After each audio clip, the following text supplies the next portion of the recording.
Hare Krishna. So we'll start. Thank you very much, everyone, for joining once again for the Sravan Utsav. We are celebrating Ramanavami. So happy Ramanavami to everyone. So this is the fourth lecture in this series. So on the day one, we had Shubha Vilas Prabhuji speaking on a wonderful topic. He spoke on insights from Sundarkhand of Ramayana. And then for last 2 days, His Holiness Devamrita Swami Maharaj was speaking on the relationship between Rama Leela and Krishna Leela. And today again, Shubha Vilas Prabhuji is back on the Ramanavami day. So considering that there are few new devotees who are joining here for the first time for Shubha Vilas Prabhuji's class, I'll just give a brief introduction of Prabhuji and then we will start. So Prabhuji is a celebrity, as I said in the previous introduction. Prabhuji is a TEDx speaker. He's a lifestyle coach, storyteller, and author.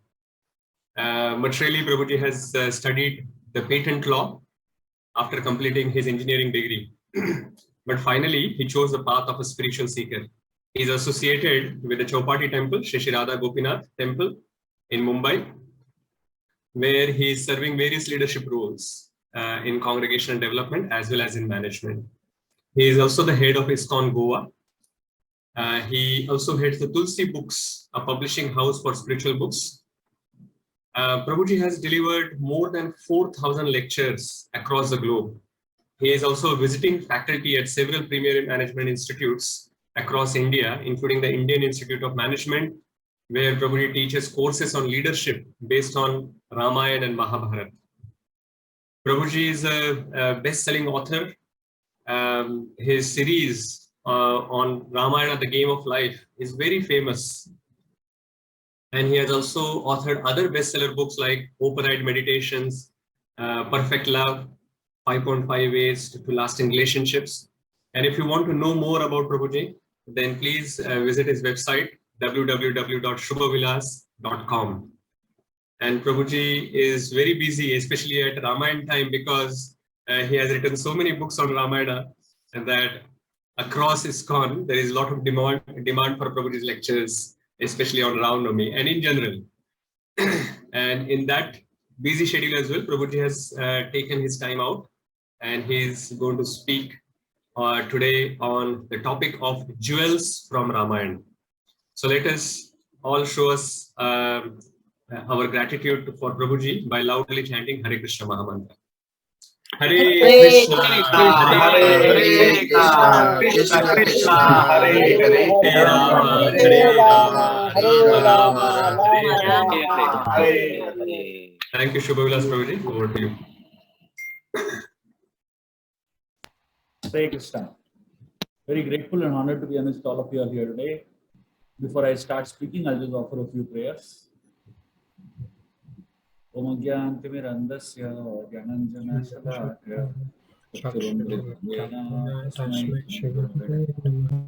Sri Chaitanya Manavishtam Stapitam Yena Bhutale Swayam Rupadam Mayam Dadati Swatantikam Vandeham Shri Guru Shri Yutaha Padakamalam Shri Gurun Vaishnavam Shri Rupam Sagrajatam Sahagana Raghunatha Vitam Tham Sajivam Sadvaitam Savadaitam Parijana Sahitam Krishna Chaitanya Devam Shri Radha Krishna Pada Sahagana Lalita Shri Shakam Vitamsha He Krishna Karuna Sindhu Dinabandhu Jagatpate Gopesha Gopika Kanta Radha Kanta Namostute Tapta Kanchana Gaurangi Radhe Vrindavaneshwari Vishvano Sube Devi Pranamami Hari Priya Panchakalpatarugasya Kripa Sindhuge Vacha Padidana Pavanebhyo Vaishnavebhyo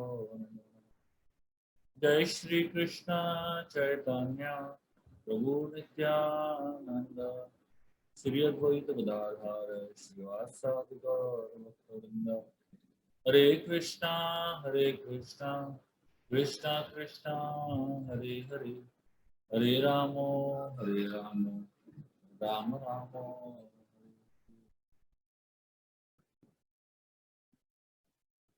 Hare Krishna. Very, very happy and grateful to be amidst all of you all on the most auspicious occasion of Ramanavami. While I'm in India and Ramanavami just got over yesterday, it's so beautiful to be again a part of a Ramanavami celebration all the way in New Zealand. And this is the advantage of being an international society.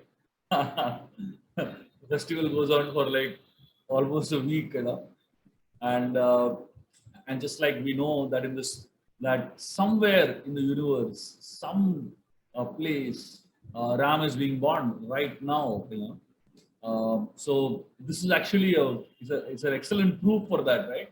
So Ram Navami happens, is happening, and it will continue happening. So what I'm going to do today, so frankly, I'm not thought what I'm going to speak. I'm going to speak whatever comes from my heart, and hopefully that will be beautiful. So whenever I don't have a very specific topic from the Ramayana to speak, I call it jewels from Ramayana. So whatever comes out is jewels only. And hopefully what you're going to hear today will actually be jewels that you would want to treasure for the rest of your lives. Okay. So having said that, let me dive deep into the Ramayana and different aspects of the Ramayana.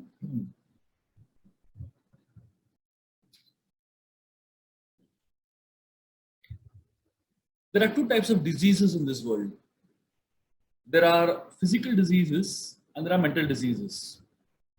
Right now, the very fact that we are on an online Ram Navami celebration means there is a physical disease going around somewhere, And so physical diseases, some of them spread very fast and some of them don't spread fast.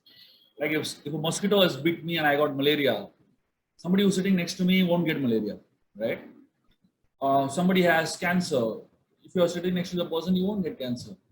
So some physical diseases spread and some don't spread. But all mental diseases always spread.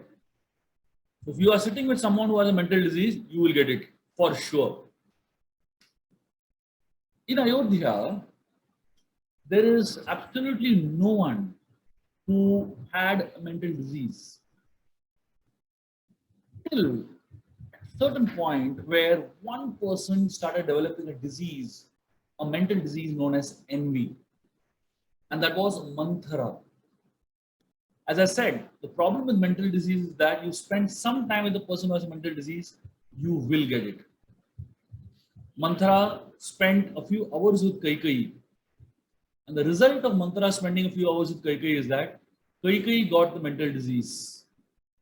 And the proof that Kaikeyi was diseased was that she entered what is known as Kopa Bhavan. In the palaces of the past, there would be a room for everything.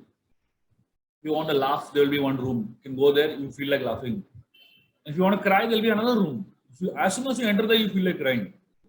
So Kopa Bhavan is a sulking chamber, specifically meant for being sad. So the very fact that Kaikeyi entered Kopa Bhavan indicates that she was affected mentally. So Kaikeyi entered Kopa Bhavan and she was lying on the floor of Kopa Bhavan, hair disheveled, clothes were torn, all her jewels were thrown all over the floor. Pretty bad shape. And Dasharath Maharaj, he came to know that Kaikeyi has entered Kopa Bhavan. And Dasharath Maharaj decided to go in and to console her, help her, help her come out of her mental disease. See, the thing is, unless and until you're trained to deal with mental diseases, don't go there. Don't try to help the person, right? So a lot of people, especially a lot of preachers, they are overconfident about their ability to help people. Dasharath Maharaj, he was very, very confident. I will help Kaikeyi. He went in. And when he went in, Dasharath was standing. And Kaikeyi was on the floor. Totally disturbed. Totally, in a bewildered state. Dasharath spent 10 minutes in Kopavan. And 10 minutes later, Dasharath was on the floor and Kaikeyi was standing. Full role reversal, you know. Imagine, this is the effect of being in the association of somebody who's having a mental disease. You will get it. Ideally, Dasharath should have come with a doctor. If somebody is sick, you know, go and get a doctor. Vashishta, the Rajguru, he is the doctor for the mental diseases of people in Ayodhya. Dasharath, instead of getting Vashishta, he went himself confidently. And very soon he was on the floor and Kaikeyi was standing up. And Dasharath was totally bewildered. When one person gets sick, 3-4 people in the family get sick. But when a leader gets sick, the entire country gets sick. When Dasharath Maharaj fell sick, the next morning, the whole of Ayodhya, every single person in Ayodhya was crying the next morning. That means the mental disease had spread far and wide. And there was only one person. So usually what happens is, when in any country, you find lots of people having this mental disease, 2 people walk out of that country. 2 people walk out of that place. God and peace. Sita and Ram walked out from Ayodhya. This is a result of our entire country being mentally disturbed, you know. And Vashishta, who was the guru of Ayodhya, he realized that I have to help all these people come out of the mental disease. But I am alone. What can I do? I can't do so much on my own. He decided I need help. He couldn't ask anyone who is inside Ayodhya to help because everyone is mentally sick. He decided to call someone from outside Ayodhya. And whom did he call? He called Bharat. Because Bharat was not in Ayodhya all these years. And therefore he was not affected with the mental disease. And Bharat was brought in. When Bharat came and saw that everyone in Ayodhya is affected by this mental disease, he concluded, look at this. There's a big difference between the way Dasharath approached the problem and the way Bharat approaches the problem. Bharat concluded that I can't help so many people because I am too insignificant to help them. The only person who can help all of them is Ram. And my role is to take all of them to Ram. Dasharath was overconfident that I can cure everybody. I can cure Kaikeyi. But Bharat was not overconfident. He was very honest and he was very frank about it. And Bharat arranged for an entire road to be built to take everyone from Ayodhya to Chitrakoot. And the interesting part was, as soon as people reached Chitrakoot and they had darshan of Lord Ram, immediately their mental disease vanished and they became completely fine. Everybody got treated just by the darshan of Lord Ram. Isn't this amazing how the Ramayana is? The same story that we have heard all these years, but when you put it in the context of this, in this way, it makes so much more sense. It makes it so life relevant and it makes it so practical. A lot of people, when they come across stories in the Ramayana, they find that the Ramayana is too much, too lofty for them to handle, you know. And they say, I can't understand Ramayana, I can't handle Ramayana. I can handle Mahabharata. In Mahabharata, everyone has flaws. Everyone is making mistakes. You know, Krishna makes mistakes, the Pandavas make mistakes, every single person, Yudhishthira Maharaj makes mistakes, everyone makes mistakes. So people say, I'm comfortable with Mahabharata, but I can't handle Ramayana. Ramayana is everybody's too good. How can you be so good? You know? Ideally, the way I look at the Ramayana and the Mahabharata is like this.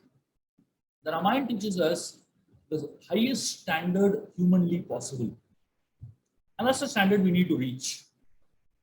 The Mahabharata teaches us the reality today, the standard at which we are. So what is life? What is the purpose of life? The purpose of life is to go from Mahabharata to Ramayana. So right now we are in Mahabharata stage. You know, we're fighting with each other, family members fighting, everyone fighting with each other, everyone making mistakes. That's the reality of our life. But the goal of our life is to reach Ramayana someday, you know, where everyone is sacrificing, everyone is, you know, happily giving up for the sake of others. Just like if you go to people's houses, you will find on the wall these family photographs, husband, wife, two kids, all smiling, wearing nice clothes, very beautiful to look at. But is that the reality in the house? That's not the reality. The reality in the house is Mahabharata. The reality in the house is everybody is fighting with each other, right? So why do you put that photograph on the wall if that's not the reality of the house? That photograph is to remind you, this is what we want our family to be. Ideal family. But the reality is not that. The inside picture is very, very shocking, scary, and it's pretty intense. Like for example, I don't know how many of you all have seen your chest X-ray. You've seen your X-ray of your body. Only the bones. It's very scary to see, isn't it? Have you ever seen anyone put the X-ray on the wall, saying this is my inside picture? Nobody ever puts their X-ray on the wall. 4 people, 4 X-rays. Only bones you can see. You don't see that. What you see is people with their bodies covered beautifully with clothes and looking very nice. So that inside picture is Mahabharata, and the outside picture is Ramayana. So what are we all trying to? Why are we celebrating Ramanavami? Why are we talking about Lord Ram? Because we want to reach there. That standard that is being spoken about in Ramayana is a very high standard. It's a very lofty standard. And that's the standard we should all aspire for. No matter how many difficulties we go through in life, no matter how many struggles we go through in life, no matter what situation life throws us in, we don't come down from a standard that is so high. And that is why we study the Ramayana. And that is why we study, that's why we celebrate Ramanavami, to celebrate that high standard. The Ramayana has such amazing wisdom that is hidden through these beautiful and simple narratives. I always say that the narratives, the story of the Ramayana is like the upper level, But there is a layer, there are actually multiple layers below, and each layer is deeper than the other. And only when you get access to those deeper layers, will the story of the Ramayana make sense to us. Like for example, there's a confluence of 3 rivers, Ganga, Yamuna, and Saraswati, right? In Prayag, Triveni Sangam. And interestingly, when you go there, you can see the Ganga and Yamuna flowing. In fact, they're very distinct in their colors. Ganga is greenish in color, Yamuna is blackish in color. And you can see the Sangam, the 2 rivers merging. But the Saraswati river is not visible. The Saraswati is invisible. But why do we then say Ganga, Yamuna, and Saraswati are merging together?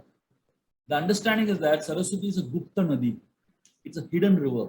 It's there from below, basically. And similarly, in the Ramayana and Mahabharata, like Ganga and Yamuna, they're flowing from time immemorial.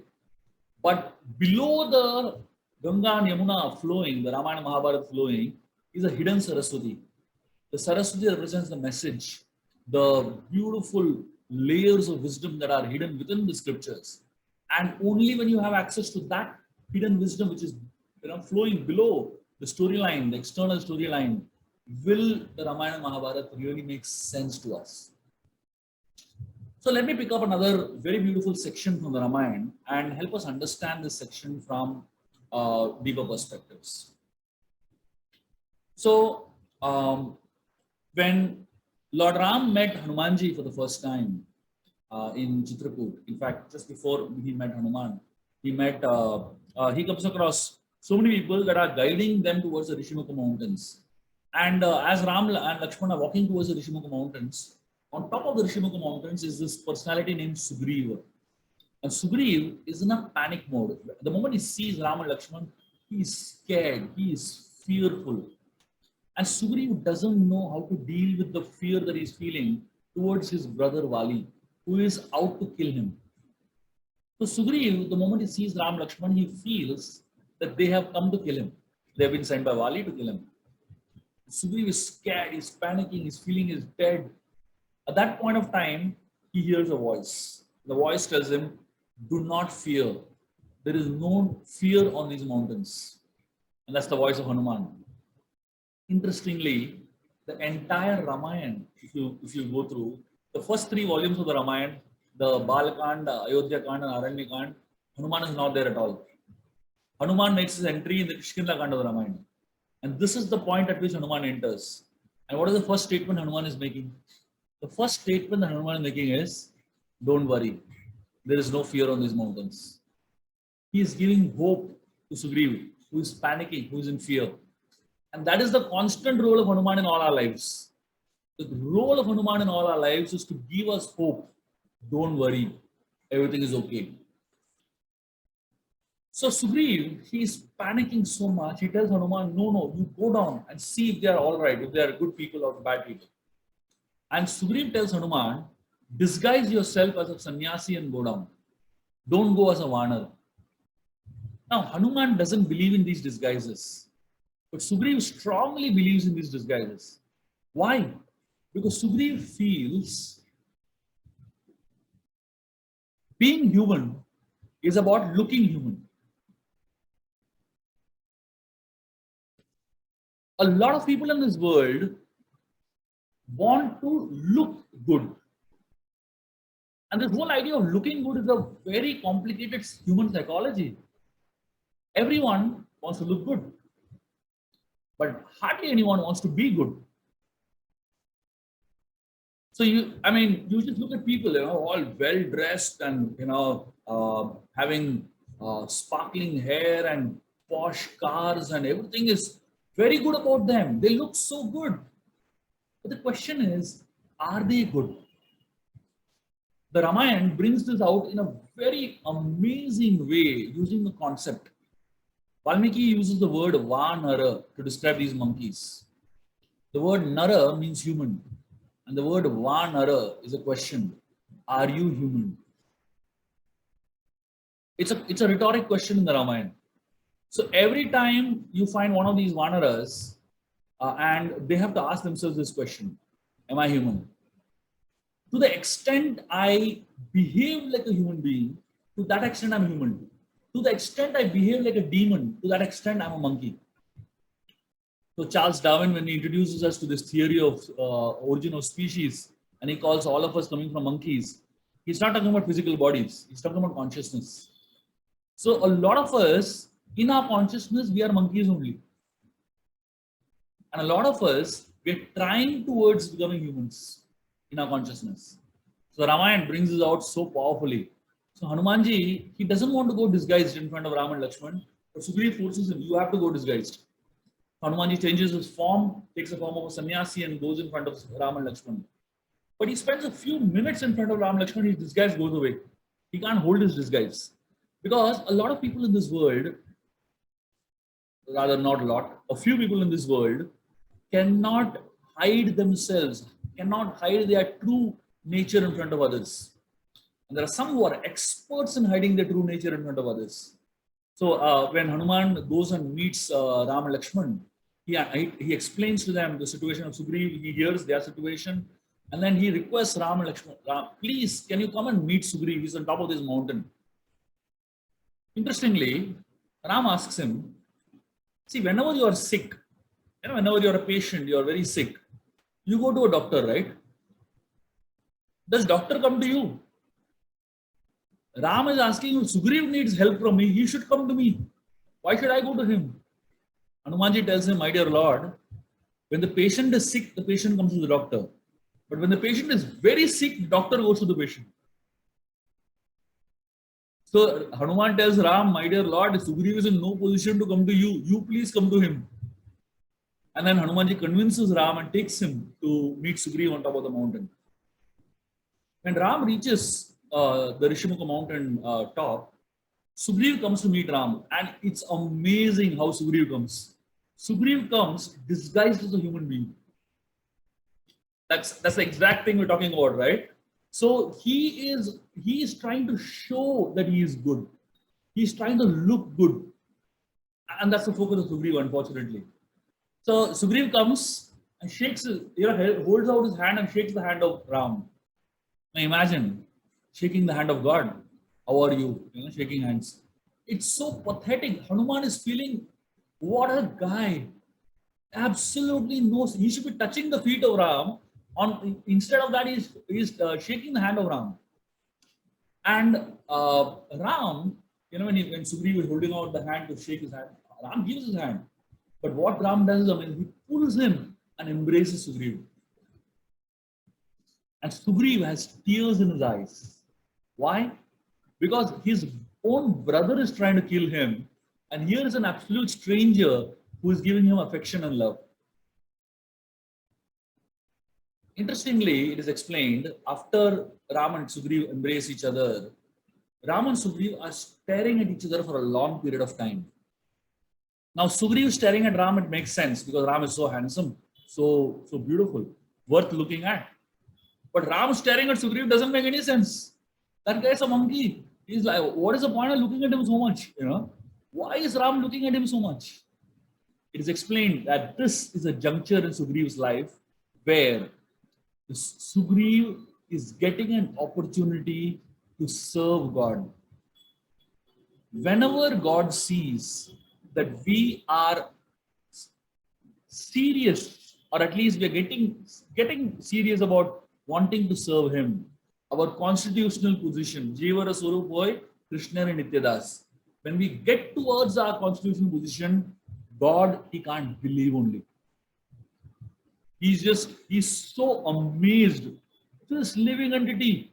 I'm sure right now, so many of us are on the Zoom call, I'm sure Ram must be amazed that this guy is finally decided to become a devotee. So that is the amazement with which Ram is staring at Sugriv for a long period of time, And then Sugriv, he reveals to Ram his problems. He explains what he's experiencing in his own personal life. At some point, as they are describing the story, Sugriv is telling how Vali and Sugriv went through one misunderstanding in their lives. And because of that one misunderstanding, Vali, he became a lifelong enemy of Sugriv. In fact, it is said that the dispute between the two of them happened over one small difference. In the Ramayana, this is very interesting, that there are family disputes. Brothers do fight, like in Ayodhya, Ram and Bharat have a very intense fight. You will find in Chitrakoot, when Bharat brings all his people to Chitrakoot, Bharat tells Ram, please come back and rule the kingdom. Ram tells him, I can't. Father has told that you have to rule. Bharat and Ram are fighting intensely. Bharat is trying to prove to Ram that you have to come back. Ram is trying to prove to Bharat that I can't, you have to rule. And both of them are fighting. What is the fight about? The fight is not about right and wrong. The fight is about what is right and what is more right. In Ayodhya, there is no question of wrong. The discussion in Ayodhya is always between right and more right. But in Lanka, brothers never fight. You'll never find Ravan fighting with any of his brothers. But because nobody opens his mouth in front of Ravan. The day you open your mouth in front of Ravan, you will get kicked out straight. Vibhishan opened his mouth in front of Ravan once, and he was kicked out straight out of Lanka. In Lanka, the discussion is not between right and wrong. The discussion in Lanka is between what is right and what is wrong and what is more wrong. There is no question of right in Lanka.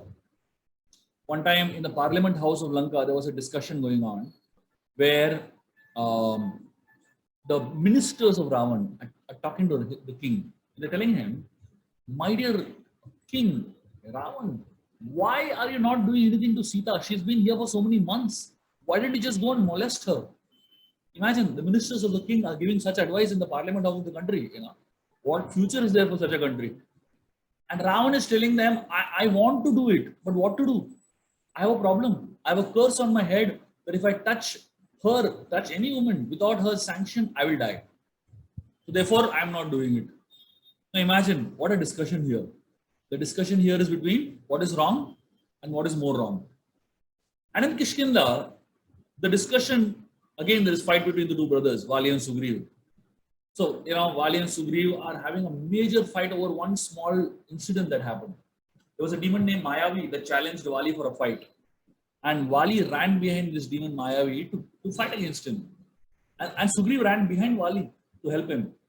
And somehow the demon Mayavi ran and hid in a cave. So Vali ran behind him, went into the particular cave, and they remain. And Sugriv also wanted to enter, but Vali told him no, stand out. Why did Vali not take Sugriv inside? Because Vali didn't want to share the credit of the victory with Sugriv. Proud people, they always like to go alone. They like to venture alone. Why? They don't want to share. Imagine if Sugriv had gone in and when while they had killed Mayavi inside, what would people say? People would say, Vali Sugriv killed Mayavi. But if Vali goes in alone and Sugriv is standing out, what will they say? Vali killed Mayavi, isn't it? That's the way a proud person thinks. So Sugriv was standing outside for 1 whole year. And finally, after 1 year, he heard a scream. And it sounded like Vali. And he thought Vali is dead. And the demon Mayavi is going to come out. He was very scared. He covered that cave with a huge boulder and went back home. And in the meanwhile, Vali was not dead. He managed to come out. And when he managed to come out, he came and started blaming Sugriv for everything. He said, you are wrong. I am right. Sugriv said, no, you are wrong. I am right. I thought like this. See, the fight between most people in this world is about right and wrong. And the interesting part is, I am not ready to see it from your perspective. And you're not ready to see it from my perspective. Right? That's why most people fight in this world. Because we're just not ready to look at the other person's story, the other person's point of view. So Sugriv explains to Ram about how Vali, after that particular incident, was out to kill him. And to save his life from Vali, Sugriv ran all over the world. Every single nook and corner of the world, Sugriv ran to save his life from Vali. And as Sugriv was running, Vali was chasing behind him, full speed. Vali was stronger, but Sugriv was faster. Everyone has some strength in them, right? Some people are strong like this, and some people are strong like that. Lakshman later on asked Lord Ram, my dear Lord, why did you choose Sugriv over Vali? Technically, Vali is the king already.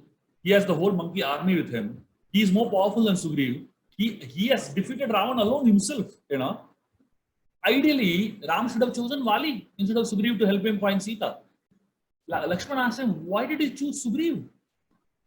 Ram said, the reason I chose Sugriv was because he could run fast. And what do you mean by run fast? A good spiritualist is one who can run so fast that pride cannot catch him. Vali represents pride, as I said, if you remember, you know. He was so proud, he was not ready to share credits with anybody else. So the running of Vali and Sugriv, it represents this. You know, spiritual. What is the spiritualist's role? The spiritualist is constantly running away from pride. Only someone who runs away from pride can get the association of Ram. And only someone who is very fast, running away from pride, will be considered by Ram for some service. So all of us should start practicing running, basically. That's what the essence of this story is. You don't have to actually put on your jogging pants and shoes and start running. You have to start practicing running from pride. And pride is powerful. You don't have to be powerful to defeat pride. You just have to be faster, that's all, so that pride doesn't catch you. Interestingly, when Sugriv explains his whole situation to Lord Ram and tells him that, you know, I want to show you something. Sugriv goes inside the cave and brings a bag out. It's a little small pouch, you know, cloth bag, which has so many jewels in it. And Sugriv explains that this little pouch was thrown from someone who was being carried away by a demon. Maybe this is Sita. Please recognize these jewels. Sugriv is opening those jewels and showing it to Ram and Lakshman. Ram had tears in his eyes. and he just couldn't see anything. When you're sad, you lose perspectives. You can't see anything. You need someone else to help you find, understand the right perspective of life. So, like Ram told Lakshman, please, you look at this jewels. Lakshman said, I can't recognize any of the jewels. I can only recognize if there is an anklet or a nupur, something that she is wearing on the feet. Because I never saw Sita above her feet. Sugri was amazed when he heard this. In the monkey kingdom, in the Vanar kingdom, his brother, his own brother has kidnapped his wife, Ruma. And in the human kingdom, a brother has not even looked at another brother's wife above the feet. That's the difference between monkeys and humans. We're talking about Vanara, right? Becoming human. And Sugriv, when he shows this, the Nupur, to Lakshman, he says, this is Sita's. And that's when the Ramayana explains that Ram didn't choose Sugriv. Sita chose Sugriv. It is explained when Sita was being carried away by Ravan on that Pushpa Viman, she saw these 5 monkeys standing together in a circle. And Sita, from top of the Pushpa Viman, she aimed the pouch of jewels in such a way that it fell straight at the feet of Sugriv. Probably she was good at cricket also, She's very good at aiming, So Sita, she chose Sugriv. Because Sita chose Sugriv, his fortune turned that day. Why did Sugriv become the king? Why did Ram come and choose him? Ram didn't choose him. Sita chose him. And because Sita chose him, everything in Sugriv's life changed. For us, what do we really need to do to advance in our spiritual lives? Only one thing. Somehow, if Sita chooses us, somehow, if Sita throws something in our direction, and the moment Sita chooses, then Ram has no choice but to accept that person. It's not that Sugri was very qualified and all that. Sugri was a useless guy. He was a constant state of panic. He was not really useful. But Sita chose him, therefore Ram chose him. That's all.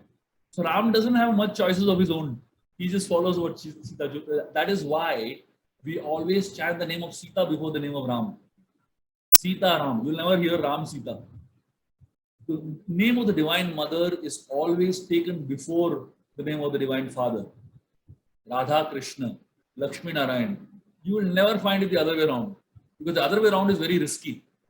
The fathers are not always great in their choices. And the fathers are not always compassionate, But mothers are always compassionate. So when you are a naughty child, please go to the mother first. And all of us, to a great extent, are naughty in our own ways, right? So it's safer to go through the Divine Mother, basically. Ram, when the whole thing explained, Ram tells Sugriv, "Don't worry, I'll help you." This is when the Ramayana gets very interesting. Sugriv, he tells Ram, "I know Vali's strength, but how do I know your strength? I just met you. So I don't know whether you are powerful enough like Vali to defeat Vali." Ram tells him, "What do I do to show you that I'm powerful?" Sugriv says, "I'll test you." This is the problem with the living entity. The problem with the living entity is that they want to test God only. Now imagine, ideally God should be testing us. But we are all like Sugriv. We test God before we put faith in him, And poor God, he has to go through our tests to prove to us that yes, he is God and he is capable of helping us. One after another, Sugriv tests Ram. So Ram tells him, "What should I do?" Sugriv tells him there's one huge body of a demon named Dundubi whom Vali threw on the Rishikoti Parvat. You come and you kick Dundubi's body, then I'll believe that you can defeat Vali. So take him there, and Dundubi's massive body, it's just a bag of bones now. So Ram just with the toe of his feet just snaps, and that the body of Dundubi flies huge, 80 miles away. Sugriv tells him, see, when Vali threw it, it was filled with blood and flesh and all. But when you threw it, it was only a bag of bones. So this is not exactly the best test. So Ram says, now what? So Sugriv says there are 7 trees which Vali used to, with one hand of his, he would pull all the 7 trees and he would make them bare of all leaves. So he says, if you can at least do something like that for 1 tree, then I'll believe you. Then Ram, then he takes out another arrow and he shoots the arrow. It pierces through all the 7 trees, and then all the leaves fall down. And then finally Sugriv says, okay, I believe you. Now imagine how much trouble God has to take to get one belief from the living entity. And that's so pathetic, isn't it? And that's exactly what we end up doing, So we think that we have faith in God, but actually we end up testing God for so many things for our own lives. And only when God passes many of our tests, and some of our tests are so silly, So somebody says that if I pass this exam, then I'll have faith in God. Somebody says that if my stock prices go up, I'll have faith in God. Somebody says that if I buy this house and he helps me, I'll have faith in God. Imagine what all God has to go through to get one living entity to surrender to him,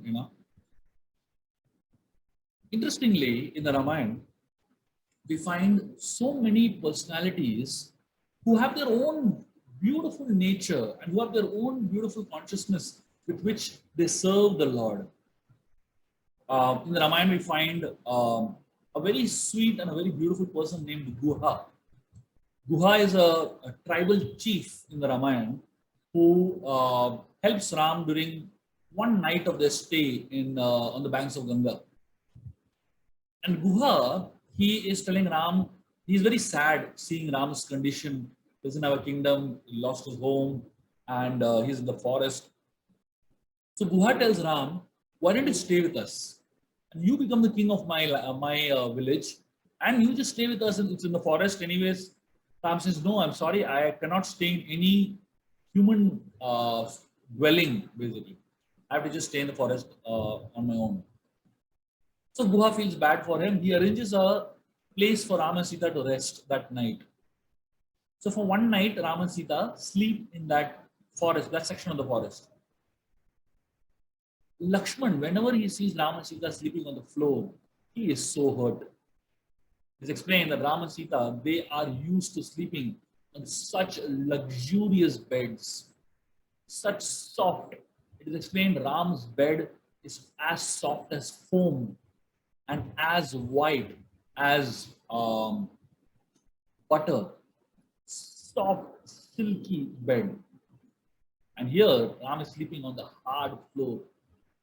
Even in the spiritual world, Ram has such an amazing bed.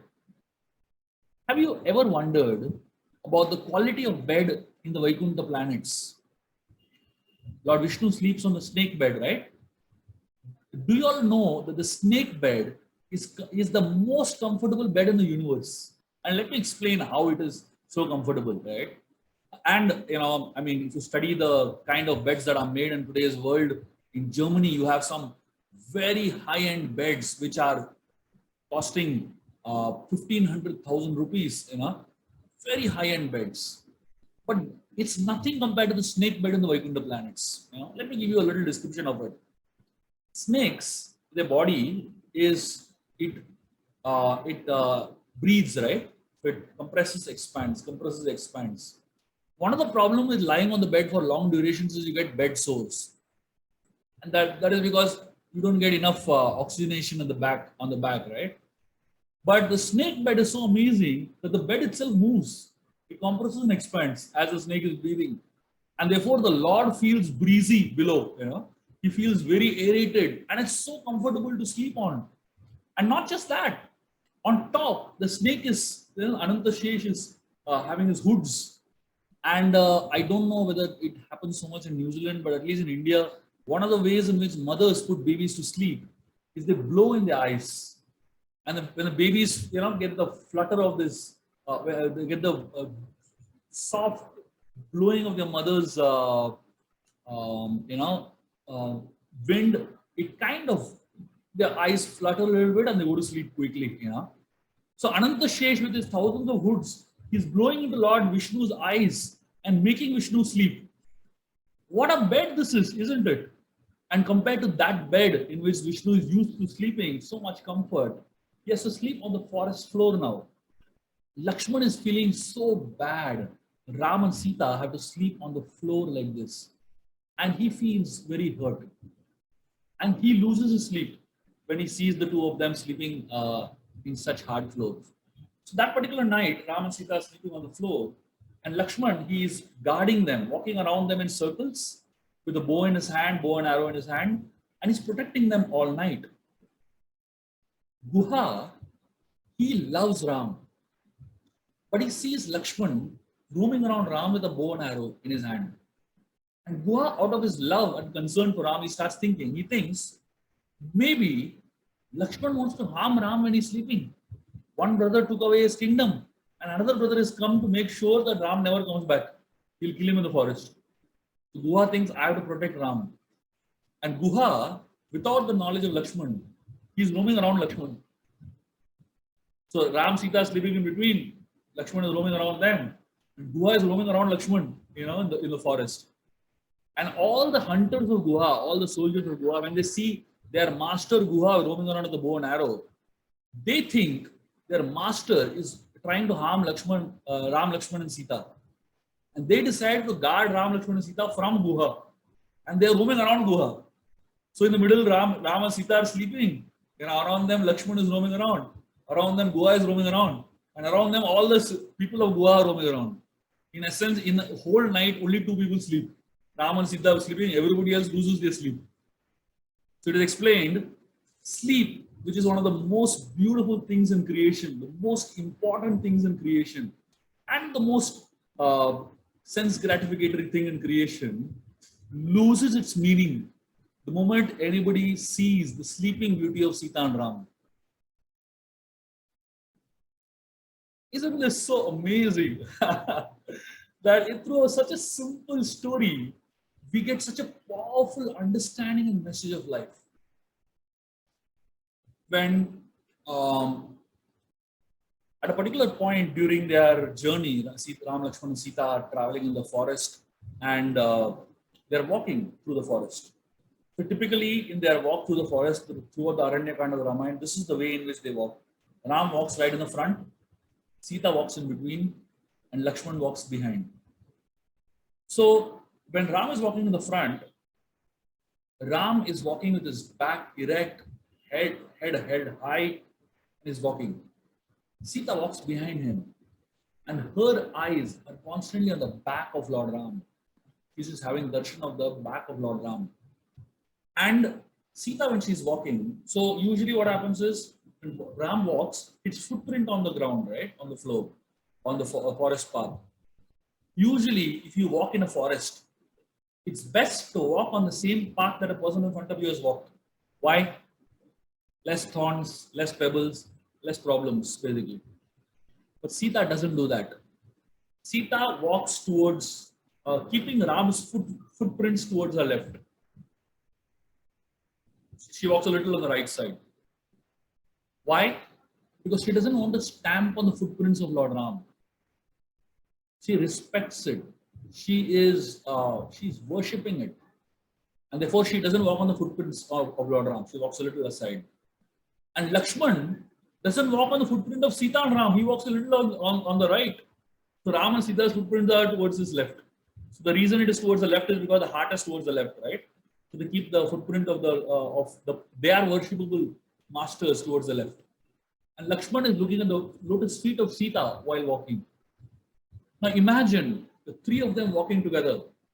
When the sages of the forest look at the three of them walking together, they see something else only. You know what they see?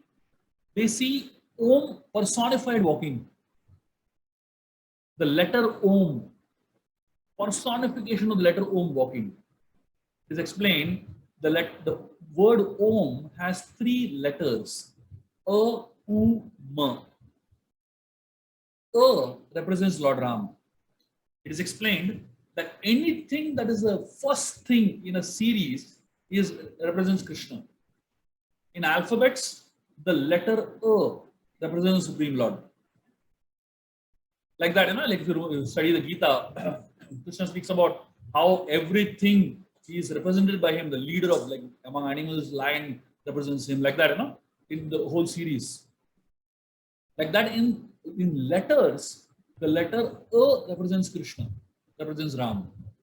So out of A, U and Ma, A represents Ram. He's walking right in the front. And Ur is represented by Mother Sita. Who is the divine energy of the Lord. Ladini Shakti, the divine internal potency of the Lord. That's what the letter U signifies. And the letter Ma signifies the Guru, the spiritual master. So in the word Om, U, Ma, the Supreme Lord, the divine energy of the Lord, and the spiritual master, the Guru, they are walking. And when the sages look at the three of them walk, Sita, Ram, and Lakshman walk, they're just amazed to see the very word they have been meditating on walking in front of them. Imagine they're chanting Om all the time, and Om walks in front of them. So the sages are just so amazed looking at this beautiful description of Sita, Ram, Lakshman walking in front of them. And that is how the sages are meditating on and their divine walk. So like this, so many beautiful pastimes in the Ramayana on a deeper level represent so many other things for us in our own lives, right? I'll end with a very beautiful story. And this is probably the last thing I'm going to share with you all. This is not in the Valmiki Ramayana, but it is a folk tale connected to the Ramayana. And this is one of my very, very sweet favorite stories of the Ramayana. In fact, this story is spoken in Nasik. Nasik is Panchavati, where Ram, Lakshman, Sita stayed for 3 years during their exile, And there's a Godavari river running there. And this Godavari river is so beautiful. Sita, Ram, Lakshman would go to have a bath in the Godavari river every day, So this story is spoken in Nasik by the locals there about one of the folklores that happened during the stay of Sita, Ram, Lakshman in Panchavati. One day, when Sita, Ram, Lakshman, they went to the river to have a bath, Ram tells Mother Sita, let's have a swimming competition. Sita has never heard the word competition in her life from Ram, because Ram doesn't believe in competition. And suddenly he's saying, let's have a swimming competition, And they reach the Godavari river, and Ram tells Lakshman, you sit over here on this bank, Sita and me will swim across the river, and whoever comes back to you first is the winner. And Sita and Ram jump into the water, and they're swimming across the river, And the swimmer, Ram is a warrior, he's so powerful. He swims very fast, crosses the river, and is halfway back. And he sees Sita still struggling to cross halfway. Suddenly, Ram has a thought. Ram was thinking, what will I get if I win the competition? I'm not going to get anything much as such, So Ram thinks, why should I win the competition? He said, let Sita win. So he goes into the water, and he remains hiding inside the water for a long duration till Sita crosses the river and comes back and reaches back. And when Ram understands that she's already reached back, then Ram gets, comes up and he swims towards Sita. And when Sita sees Ram is not yet reached, he's still coming, she becomes happy. And she begins to laugh so much. Ram has never seen Sita laugh so much in the last 13 years. And when he sees Sita laugh so much, he thinks it is worth losing to see the laughter of Sita. And Ram is so happy that he lost the competition. And the conclusion of the story is very, very simple. In relationships, sometimes to win is to lose, and to lose is to win. So in many, many relationships of life, Sita Ram are teaching us this very, very important message that you can compete with the rest of the world. But with some people in life, it's best not to compete. It's best to allow them to win and allow them, because when you allow people to win, you actually the relationship wins. It's not about you and me. It's about the relationship. And that's what you can learn from this beautiful story of Sita and Ram. Of course, we can go on and on forever, but we'll stop now and we can have some questions and discussions. Hare Krishna. Thank you very much, Prabhuji. Another mesmerizing session. When you speak, that time just flies. You just don't understand that 1 hour is almost finished now. Thank you very much, Prabhuji. So we'll take some questions. First question is coming from Kirtivan Prabhu. Please go ahead. Hare Krishna, Prabhuji, Dhamma pranams. Yes, Prabhuji, Amrishwar put it very nicely. Another very nice class. So many things for us to imbibe and live, apply in our lives. Thank you, Prabhuji.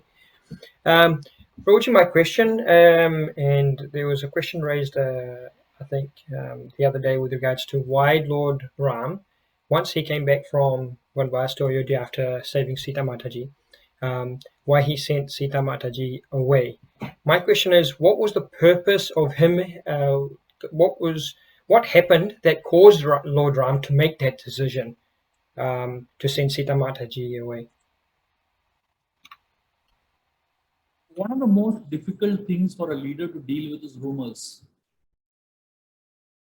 Usually, when a leader is trying to govern, rule a kingdom, or deal with an organization, lead an organization, whatever, it is very difficult when people stop cooperating, and it is very difficult to rule, sincerely when there is too much of confusion and chaos. And usually these rumors are instigated by a few people, but these rumors spread widely. And it is important that leaders deal with the rumors immediately so that there is peace and there is harmony, and then there can be a continued rule, and then people can be improved over a period of time. The first most important role that a leader has to do is to stop people from speaking, stop rumors from spreading, and then a lot can be dealt with. Things can be dealt with nicely later. So Ram was just doing that first thing of dealing with the rumor he didn't banish Sita. He asked her to go to Valmiki's ashram. Valmiki's ashram was very much within the kingdom of Ayodhya. And Valmiki's ashram was not throwing you to the forest, right? Like the way people portray it, Valmiki's ashram was a very respectable place. It was a very, very dignified place. It was a very highly protected place. And it was within the kingdom of Ayodhya. That's my understanding. And of course, there are many, many ways of looking at this particular episode. I can send you all an audio file that has almost 12 different reasons how to look at this particular episode. I have done a podcast on it. Every session that I do on Ramayana, people ask me this.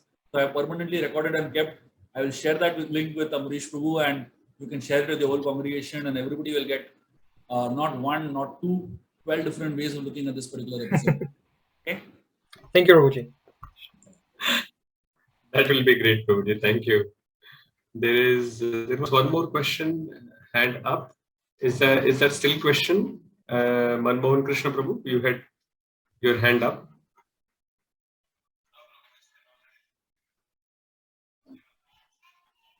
Yeah, if not, we will go to Sudharma Mataji. Please go ahead, Mataji. Hare Krishna Prabhuji, Dandavat Pranam. Thank you for the beautiful lecture again.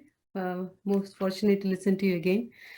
My question, Prabhuji, many times in the WhatsApp group, we are getting what do you call a comparison, like even the characters taken in Mahabharata or Ramayana, and they actually equate to some what do you call personification, like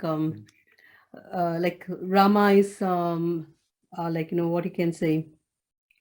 Rama is the soul, and Sita is like mind and things like that. They keep on what is it right? This way of actually comparing the real Lord and their counterparts and other people to some census or something like that. Is it the right way of doing? See, analogies are a part of spiritual learnings, right? It happens all the time. But the analogies have to be in the right spirit, in the right mood, and according to the philosophy that we are exposed to. A lot of people who do make these analogies, they just have no idea about philosophy. So they mess it up completely, right? So, and the acharyas do that all the time. I mean, I today in today's class also, I gave so many analogies, right? The acharyas do that also. But when the acharyas do that, they do it based on the Siddhanta, which is very powerful and very, very interesting. There is no deviation there. But when today's stupid people with no background of practice, spiritual practices, with no background of understanding philosophy, when they do it, it's absolutely stupid and pathetic. So those who have studied Prabhupada's books, those who have actually understood Prabhupada's books thoroughly, when they get access to such WhatsApp university messages, you should be very careful which one to pick and which one not to pick. And if you're confused, it's good to ask some devotee who knows things for certain, and then you can accept them.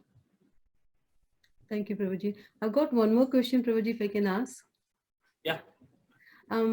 I listened to one of the lectures, like or someone mentioning, Prabhupada normally have said in one of his lectures, like it's you as from Gaudiya Parampara Sampradaya, we have to read Bhagavad Gita first, Bhagavatam first, but Ramayana it's not necessarily required, or rather than studying that, you spend your time in reading these important scriptures, Bhagavad Gita and Bhagavatam.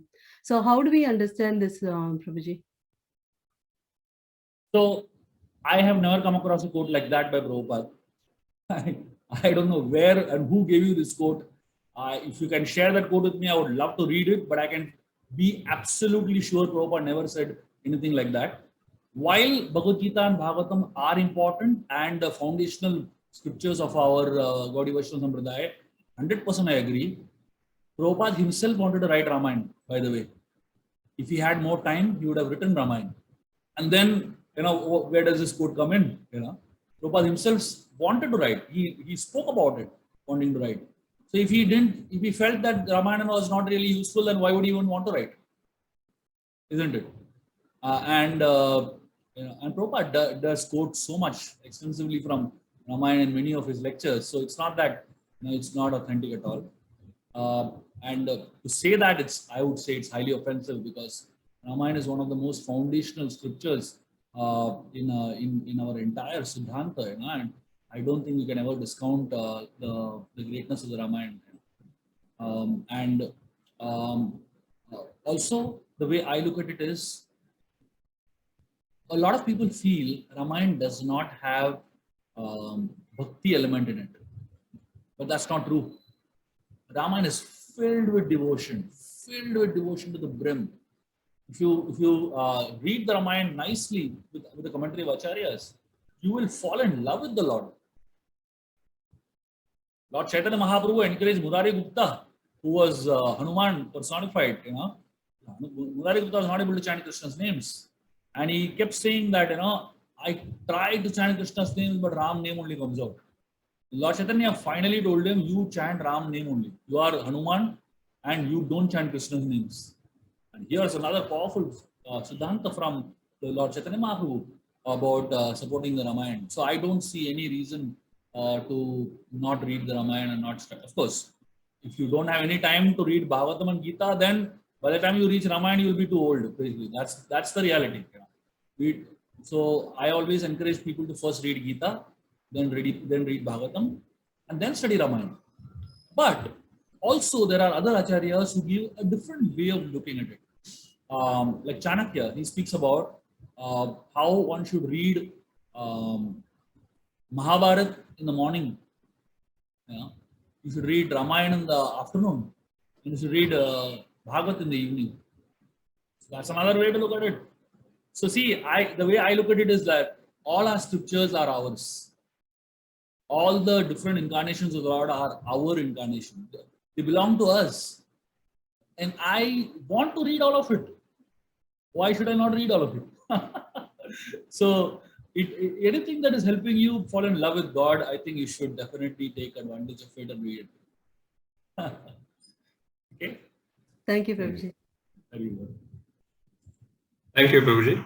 Prabhuji, while giving the lecture, you were mentioning about the definition of the spiritualist. the spiritualist is the one who runs away from the pride. And you were giving the example of Sugriv. So how practically we can run away from pride, Prabhuji?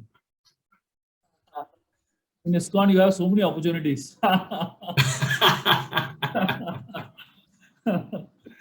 See, the thing is, we don't need a reason to be proud. We are already proud. And if somebody appreciates us a little bit for some small thing we did, we took something from here and put it there, and somebody says, "Wow, Prabhuji, what an amazing service you did." What is the big deal? Unfortunately, we are so heaped in pride that we keep looking for such appreciation. We keep looking for such, small things that make us even more proud of ourselves. It's just we need to understand that what we do is not our doing. Krishna speaks about Nimitta Matra Bhavasavi Sachi. He tells Arjun, you hold the bow and arrow, I'll kill all these people. That's exactly what is happening. In the Ramayana also we find Sugriv, Ram tells him, go and fight with Vali.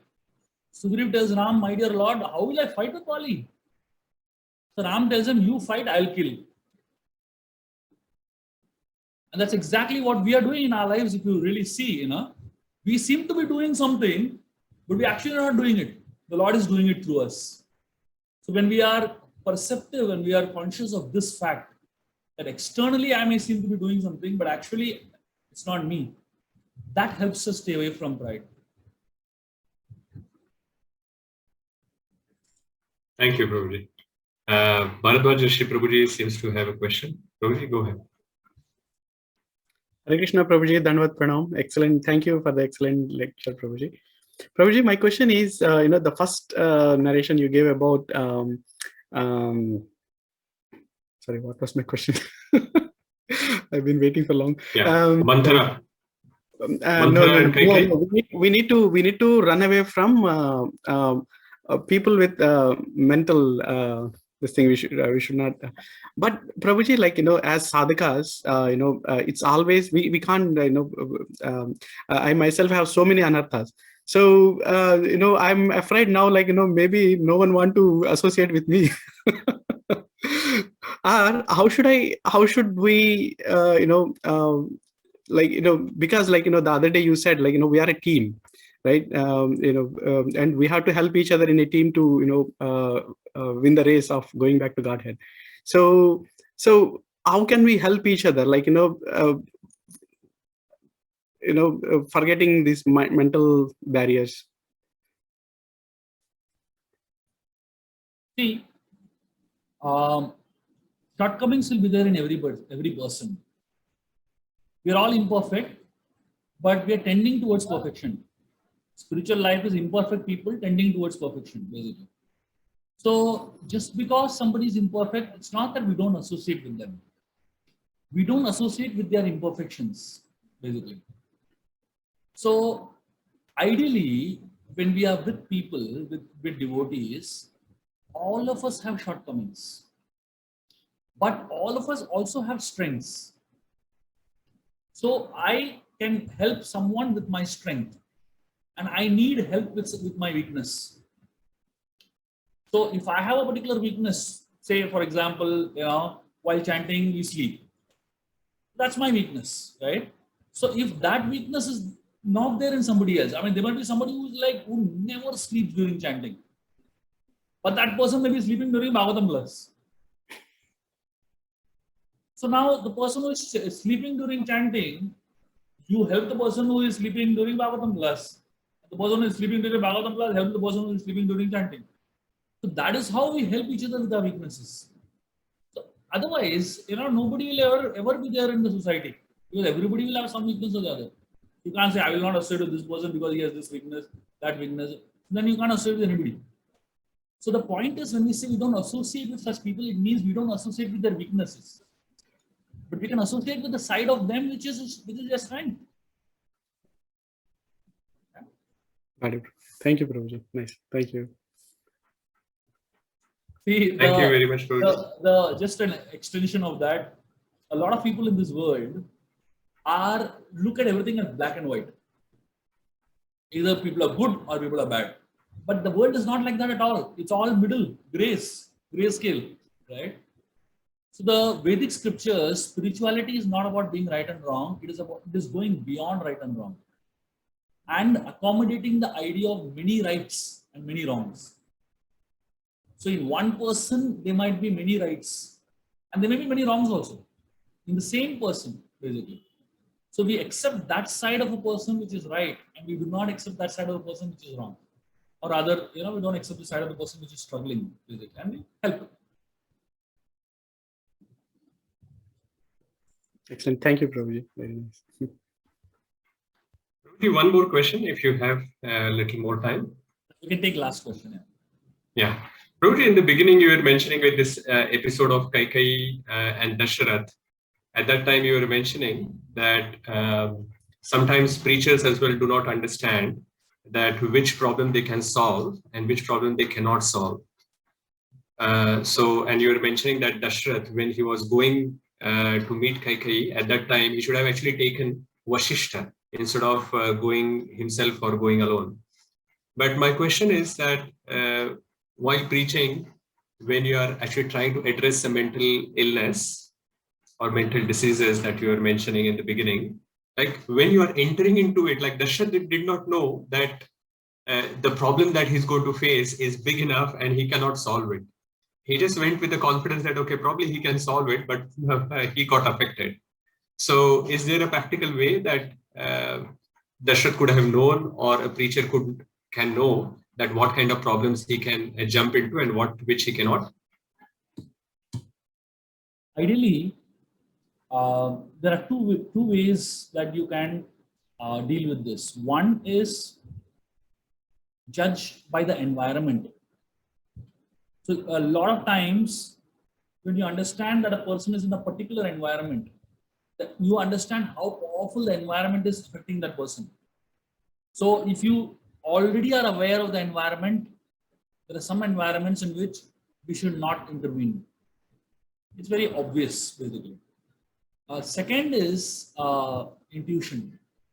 Paramatma within our own hearts is our best guide, actually, especially when it comes to preaching and taking care of people. The Paramatma in the heart is the best guide. Sometimes intuitively you feel, stay away from this person, stay away from this particular situation. And that is something you should take seriously. More often than not, the Paramatma's guidance is very, very accurate. At least this has been my personal experience. I very strongly feel somebody needs help. And 99% of the time I'm right. And there are sometimes I strongly feel that this person, no matter how much we try, it's not going to be useful. And most of the time I'm right. So we build up our intuitions also over a period of time. It takes experience, it takes a lot of prayer, it takes a lot of spiritual maturity to develop the intuition, but it is important for preachers to develop that intuition over a period of time. Thank you, Prabhuji. So I think, as you said, it is the last question. So unfortunately, Sudharma Prabhuji, Sudharma Mataji, we will park your question and take it next time when Prabhuji is here. Thank you very much, Vilas Prabhuji. That was really, really interesting and mesmerizing, as I was saying. Very wonderful narration of Ramayana. And very interesting is that we hear the Ramayana so many times, but as you mentioned in the first lecture itself, that when we heard from you, now we understand that we don't understand Ramayana very much, because there are so many teachings, so many learnings which are hidden in Ramayana, and in every pastime there are so many things that we can learn from. So it was absolutely true, and you showed us so many jewels which are hidden in the Ramayana, and we are looking forward to hear more from you in future, and even if it is not on Ramayana topic, on some other topics, and I will contact you, Prabhuji, and whenever it is possible mutually, then we can again like to hear from you. Thank you very much, Prabhuji, for your time and all your effort. To show our gratitude, let us chant the Hare Krishna Mahamantra once again. Hare Krishna, Hare Krishna, Krishna Krishna, Hare Hare, Hare Rama, Hare Rama, Rama Hare Hare. Very grateful to all of His you all for Grace your Shubha Vilas Prabhuji ki jai. Jai.